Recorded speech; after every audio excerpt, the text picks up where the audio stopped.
Salve aí, galera! Como é que vocês estão passando? Faço votos que tudo esteja bem na medida do possível com vocês e suas famílias. Devem estar com saudade da escola, né? Não necessariamente para estudar, mas para ter aquela conversa, aquela interação com as amigas e os amigos, porque esse contato realmente faz falta. Então, vamos cumprir aí as determinações, as normas de isolamento e distanciamento social, tomando os devidos cuidados, usando máscara quando tivermos que sair de casa, só em casos de extremas necessidades, certo? Para cuidar da família e de vocês mesmos. Vamos lá. Dando continuidade, hoje é a nossa aula 4, o nosso vídeo número 4, eu vou falar um pouco de números irracionais, uma pequena introdução, porque foi um texto que eu enviei a vocês, tá certo? Vamos lá.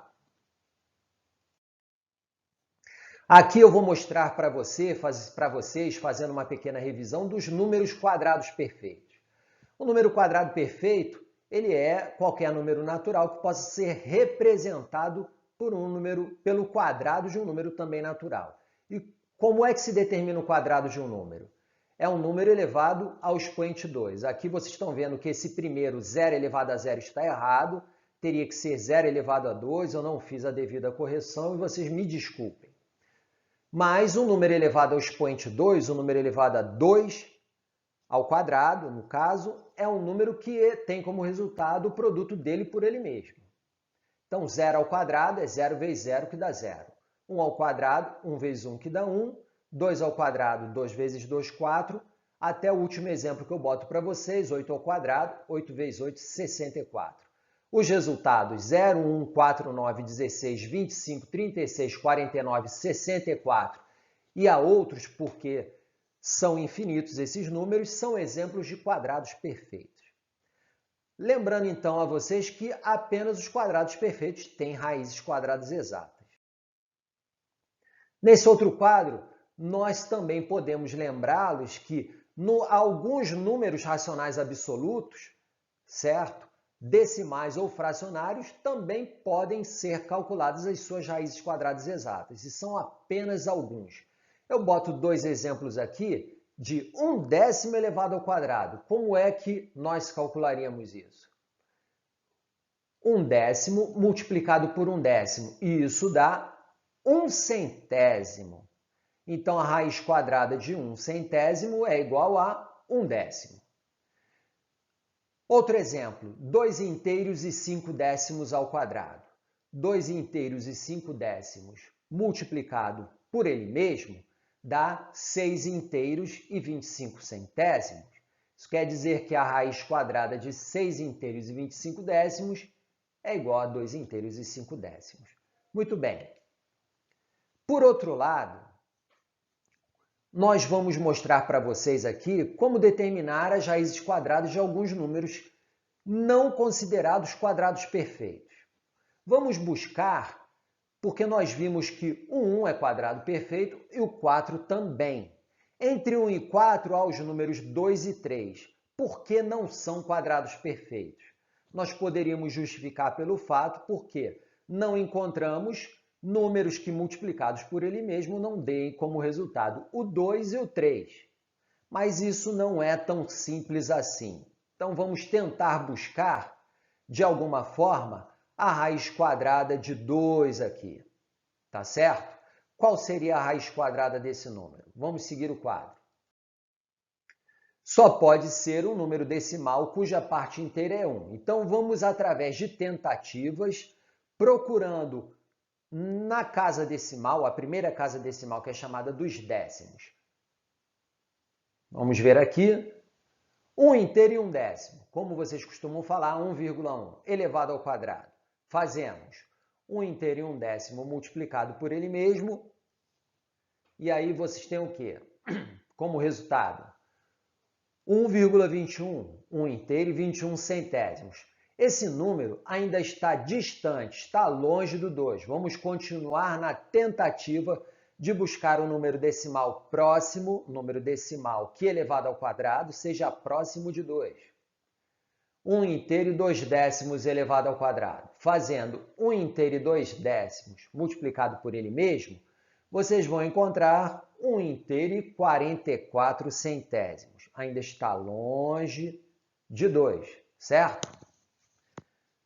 Próximo número decimal, 1 inteiro e 3 décimos. Nessa casa, decimal 3 elevado ao quadrado, 1 inteiro e 3 décimos multiplicado por ele mesmo dá como resultado 1 inteiro e 69 centésimos. Ainda falta. Próximo, 1 inteiro e 4 décimos ao quadrado, fazemos 1 inteiro e 4 décimos multiplicado por ele mesmo. Resultado, 1 inteiro e 96 décimos. Vocês vão dizer, bem, chegou perto, mas ainda não é igual a 2. Então, a gente passa para mais uma casa decimal acima do 4, que é o 5, 1 inteiro e 5 décimos ao quadrado, multiplicando por ele mesmo, o que dá como resultado? 2 inteiros e 25 centésimos. Esse resultado ultrapassou 2 inteiros. E aí você pensa, bem, a raiz quadrada de 2, então, é um número que está entre 1 inteiro e 4 décimos e 1 inteiro e 5 décimos. E a gente, não ficando satisfeito, a gente continua na tentativa com a próxima casa decimal, que é a casa dos centésimos. Seguindo o quadro aí, galera, o que vocês observam? Vamos começar devagar. 1 inteiro e 41 centésimos ao quadrado.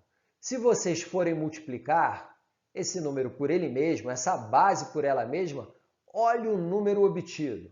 1 inteiro 1,9881. Como é que se lê esse número? 1 inteiro e 9.881 décimos de milésimos. É assim que se lê esse número. Ele está bem perto de 2. Está perto. Estar perto não significa que seja igual, certo?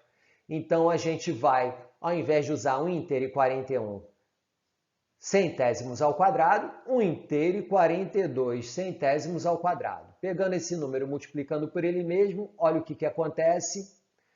2 inteiros e 164 décimos de milésimos.